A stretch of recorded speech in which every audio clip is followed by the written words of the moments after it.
let me introduce our speaker tonight. Now, many of you have probably already seen quite a few of the installments, so there's seldom been less need to introduce a speaker than Mike Chinoy. He has been a member of the club, of course, for many years, CNN newscaster from all over the world, all over Asia in particular, whom many of us have watched for years. Many of you have already seen at least some of the previous 8 installments of his series on American foreign correspondents in China. This evening we get the new Millennium, the beginning as 2000 dawns, what many of the correspondents whom we know from here and from Beijing were doing, saying, and reporting. He's been working on this project on behalf of the U.S.-China Institute at USC, to which there are also the Institute always welcomes donations for this series. And with that, I introduce Mike Chinoy. Here you go.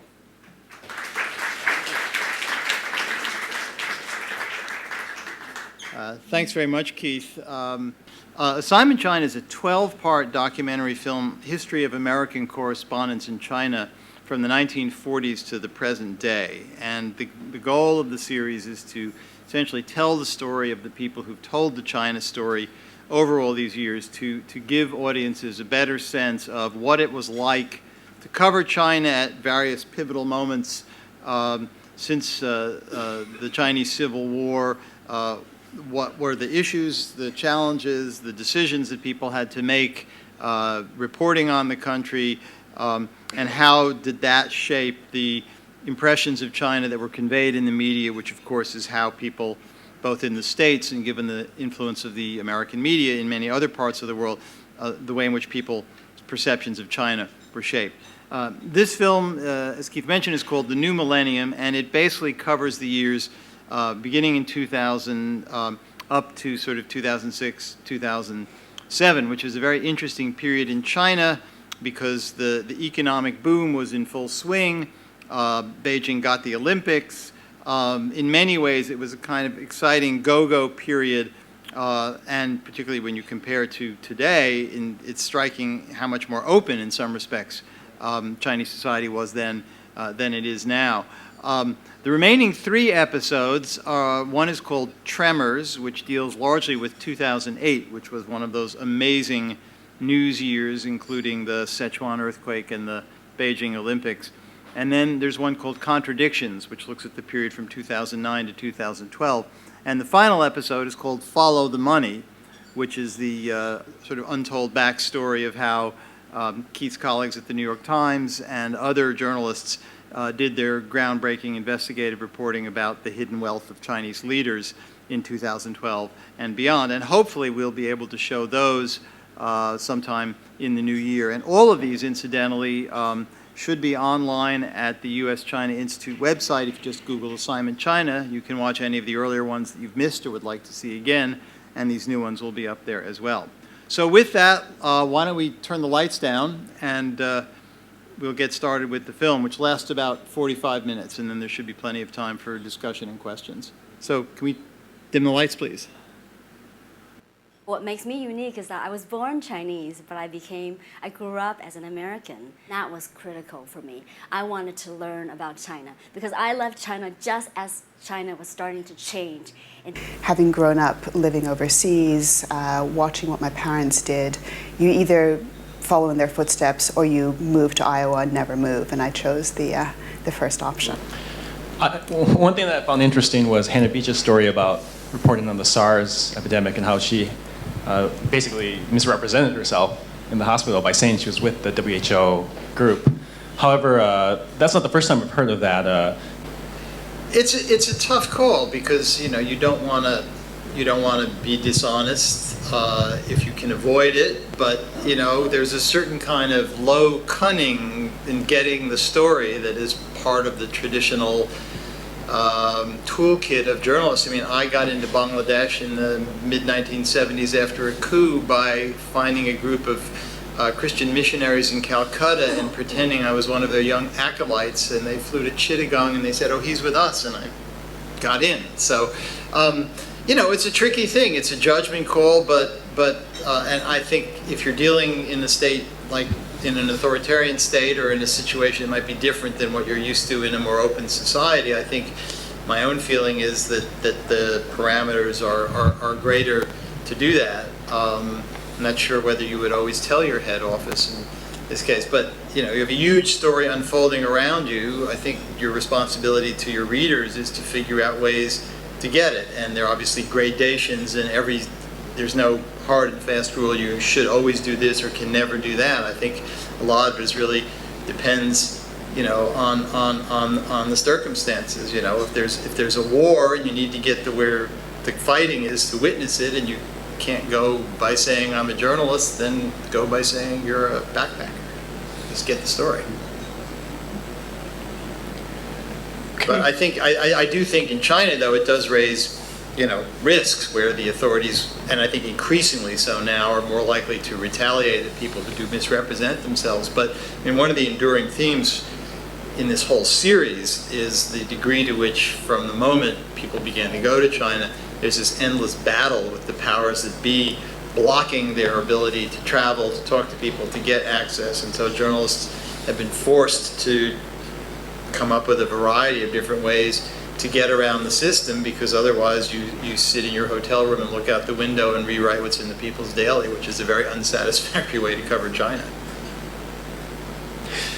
The period, well, or let me just throw one in here, but the period that we were talking about was a period in which often I think reporters were confronted with a dilemma. To what extent did they cover the voiceless in China, as I think Hannah Beach put it beautifully, and to what extent did they cover sort of the rise of China as a challenge to the West, which was, as we now see, for example, the South China Sea artificial islands, the Chinese military buildup, the question that you've seen in the U.S. presidential candidate about whether there's been any hollowing out of the U.S. economy over the past 15 years. How in your interviews, how did people balance, on the one hand, making sure that people are aware that China is a society with a lot of inequalities and a lot of difficulties and challenges still, and also at the same time that China may be a country that is an ever-strengthening country in some ways, that's posing a challenge to the rest of the world by providing a very forceful argument for its form of authoritarianism?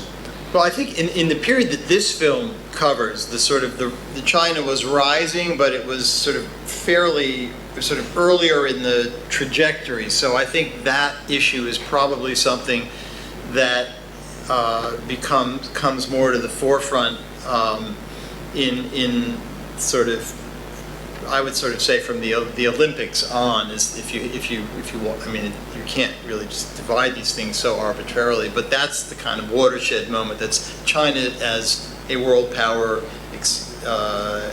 demanding the recognition, and I think because that then coincided with the financial crisis in the West and a young, inexperienced president in the United States that the Chinese thought they could push around, and then all of the internal developments, the tightening that we've seen in recent years, all of which incidentally do get addressed to one degree or another in upcoming films. If I could put in a plug for that. But I think in this period, the challenge was more, to what extent do you do wow, China is, the economy is growing, so many people's lives are so much better, so much is changing, and a lot of it seems to be positive, with there are losers in this process as well. And again, I think it's just, ideally you do all of everything, and I think if you're trying to sort of assess the way the press covered it, the critics say you only do negative.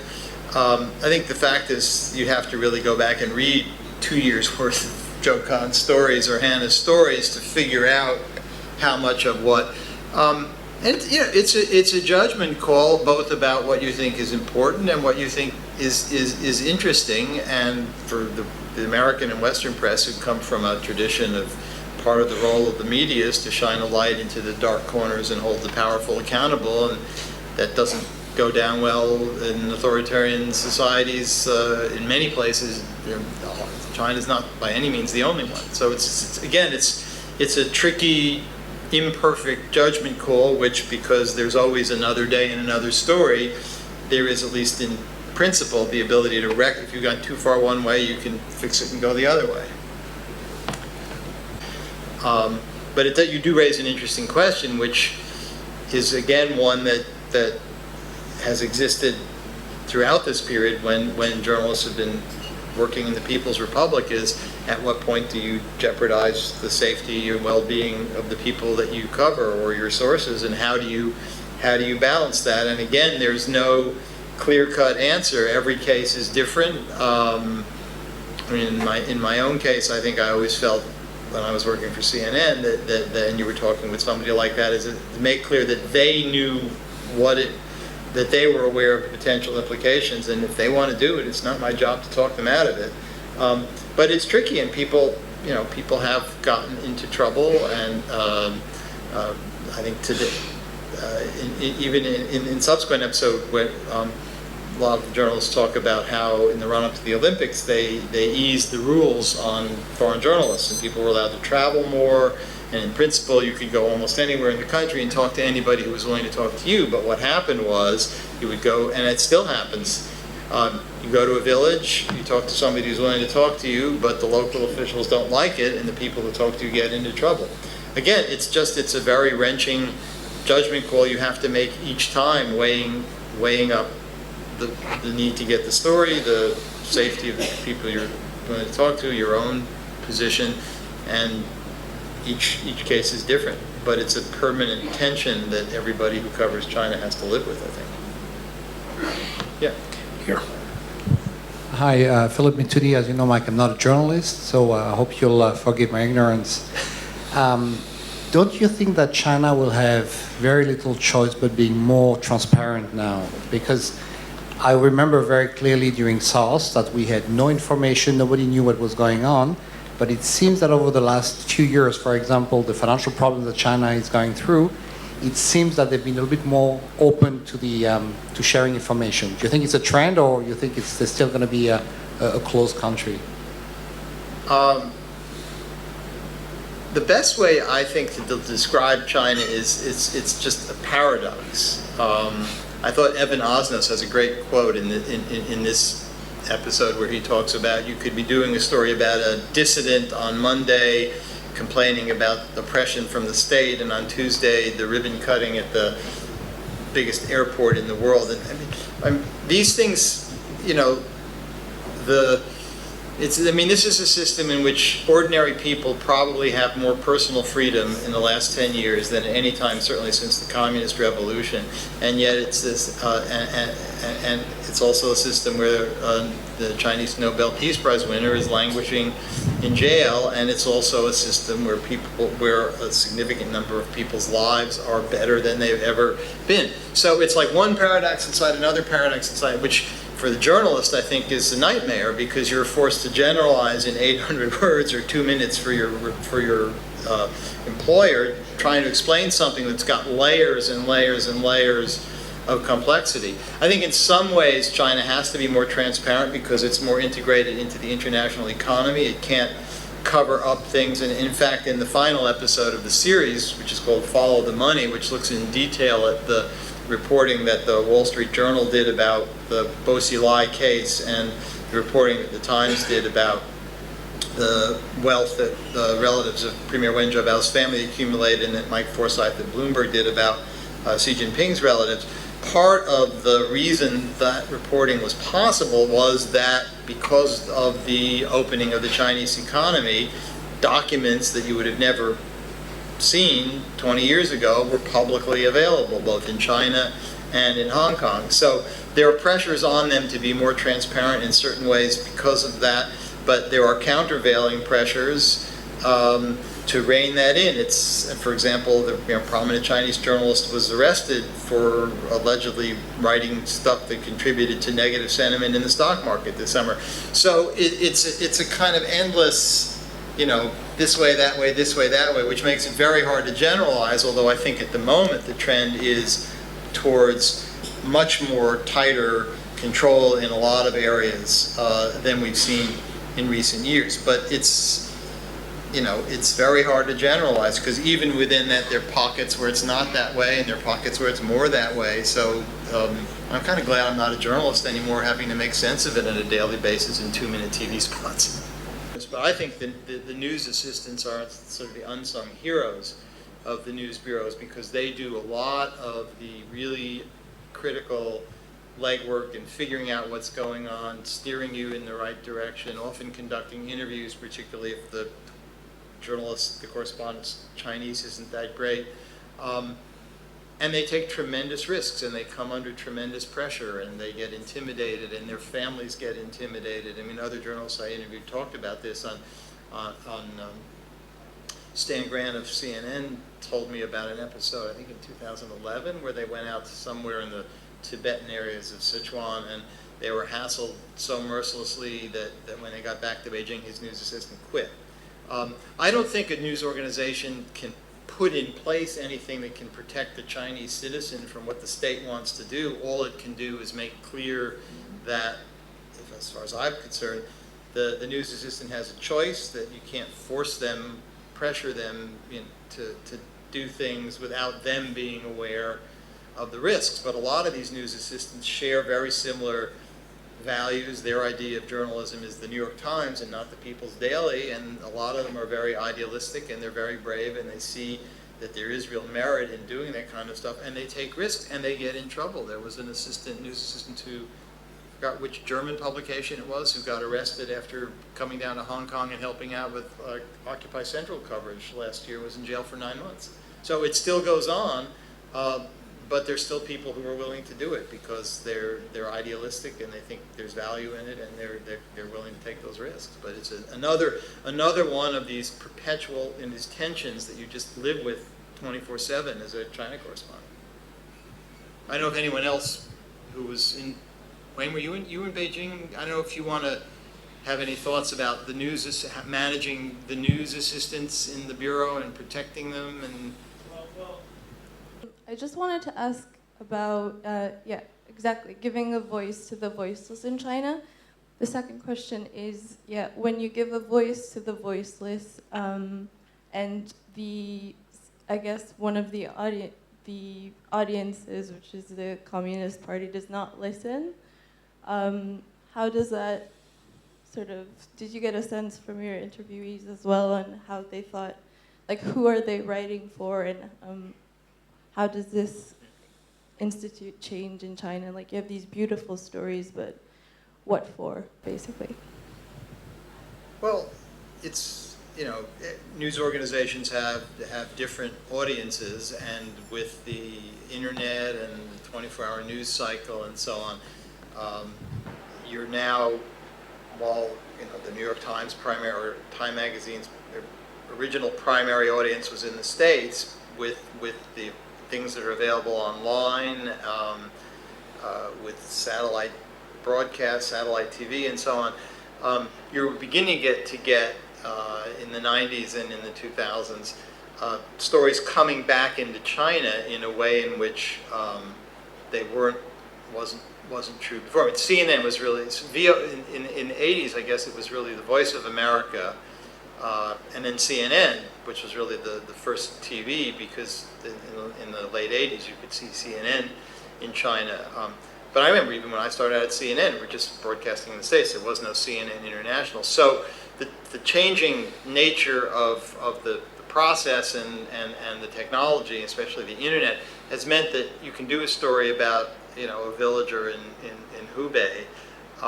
That villager is most unlikely to read the story, but people in China could read it, although the Chinese authorities are, the Great Firewall is designed in part to prevent that from happening. But certainly officialdom reads it, and one of the things that somebody I interviewed noted was that possibly one of the reasons why local authorities are so uptight when journalists come in and do stories, even though the rules have, since the run-up to the Olympics, allowed them to do so, is because they know that it will go back to Beijing, and if it's a negative story, then they could face trouble from somebody in Beijing. Hey, you're doing this, or why did you let that journalist in, or whatever. So it's not that they're worried that the great masses in Cleveland and New York are going to suddenly know about their little village in Hubei. It's they're worried that some official in Beijing will read about it and give them a hard time over it, and that may account for part of the reason why they're they're so uptight. You know, it's very, you know, when you're doing this work, you craft it as best you can and you send it out and you hope as many people in as many places can read it, but you can't ever be certain that it's going to go to here and there. But I think the fact that it can be seen in China, it certainly increases the speed with which the Chinese authorities will react to stuff they don't like now, because they've got people in the foreign ministry whose job is to monitor every word that's written and everything that's broadcast. A report with a number of recommendations on how to deal with the question and how to protect news assistants. The FCC is a signatory to that document, as are many other news organizations. Do they work with local journalists to some extent? I mean, working journalists for Chinese publication, because they're not all the People's Daily. In some cases, they actually write some pretty good stuff, whether it's quietly or otherwise.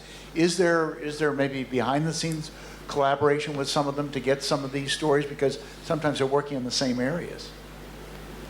I don't know that, and correct me for people who've been there more recently. I mean, I have been based in Beijing since 1995, so I'm a sort of ancient relic. But I'm not sure about collaboration in a formal sense, but I know that the American journalists have relied heavily on the Chinese media, because in fits and starts and with all of the limitations, the Chinese media has so much more in it, or has had in the last dozen years, so much more in it than, say, when I opened the CNN Bureau in 1987. And certainly plenty of the people I interviewed talked about, at a minimum, getting story ideas. There were periods when Chinese journalists would sort of tell Westerners, depending on who they were and the circumstances and the personal relationship, would tip people off to stories that they knew were going on, that they couldn't do, that they wanted to see. In fact, I think there has been legislation in China to try and restrict what Chinese journalists can say, the interaction, partly because the Chinese authorities are worried about this. So there's definitely a relationship. Interestingly, in the next film, which deals a lot with the Sichuan earthquake in 2008, that was a period which any number of foreign journalists said was the one moment when you had Chinese and Western journalists essentially doing the same thing in the same way, in the same time, in the same place, and the Western journalists talking about how immensely satisfying it was to be able to do that, and also how to see in the first couple of weeks of the earthquake coverage before the authorities tightened control again, how good the Chinese journalists could be doing what we would consider good quality journalism until the authorities stepped in and forced them to back away from it. So the dynamic still exists, and it's a very, very important tool for foreign correspondence. Yes. Yeah, Paul Schulte, I'm just a member of the FCC. In the 80s and 90s, it was revealed and confirmed that this thing, Operation Mockingbird, where the CIA had planted hundreds of sources and agents in the media to control it in the 50s, 40s, 50s, and 60s. Don't we have to assume that China's not dumb, right? Don't we need to assume that China would like to have its own interests, being employed by some of these foreign news agencies? And to what extent is that a problem or a conflict or something that needs to be paid attention to in terms of how the news is found and manipulated and controlled? Well, when I was in Beijing, the way you got your news assistant was the foreign ministry assigned you a news assistant. Right? And that's how you had your news assistant, your translator. The rules have changed in recent years, and it has become possible, if you want to hire some smart USC journalism grad who's come back, you can approach the diplomatic service, the foreign ministry people, and I don't know that it's always done on a routine basis, but there are lots of people now who are not foreign ministry full-time employees to begin with, and so people have a greater range of who they can hire to work for, and that's why you get some very, very, really very good people. They all come under pressure. They all get invited to tea, at least periodically, and asked about what they're doing, what the people they're working with are doing. I think whether they do this reluctantly because they have no choice, or whether they do it actively because they're into it and it's part of their job. I mean, I don't really know. In the film that I showed here some time ago called Opening Up, which deals with the first generation of correspondents who opened American news bureaus in Beijing after normalization, I forgot who it was, maybe it was Fox Butterfield, who said you always want, or Bruce Dunning of CBS, said you always wanted to be on good terms with your translator, get along with them, so they give you a good report card when they went to their weekly briefing with the state security people. So I think you just have to assume that you're watched, and that anything that a Chinese employee is aware of is in theory something that the authorities want to know about. And in my own case, if there were things that I didn't want to put a Chinese colleague in an awkward position, I simply didn't tell them about it. And I'm sure people do the same today. Here, please. Here, please.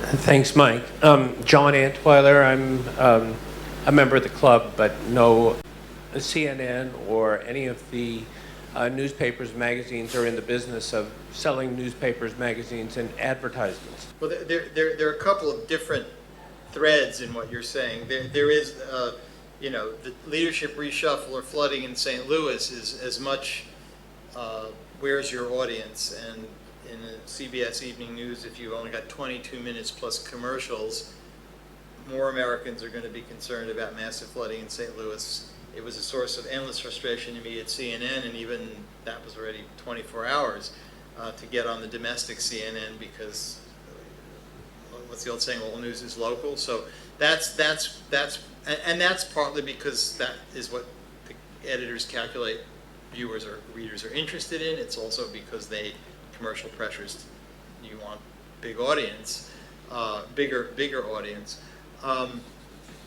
In terms of covering business versus non-business news, I think there's been an explosion of business news coverage in China. I mean, here's somebody whose specialty is covering just, you know, you do lots of other things, but you're you know, focusing heavily on the Chinese economy, and Keith's not alone. Many news organizations that are general news have that, and there's, you know, the Bloomberg and CNBC. So there's no shortage of organizations that really focus very heavily on the Chinese economy. The third sort of commercial aspect is the degree to which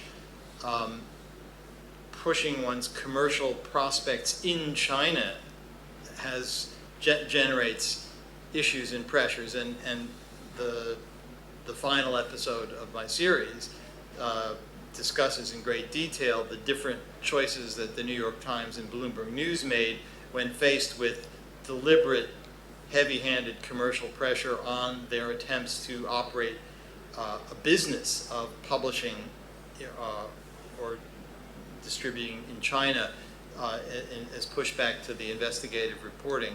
And so different organizations respond differently. It's one of the many factors that's at play here, I think. And we hope to see some of you next week, Wednesday of next week, on Myanmar, and again December 1 for that lunch. Thank you all for coming.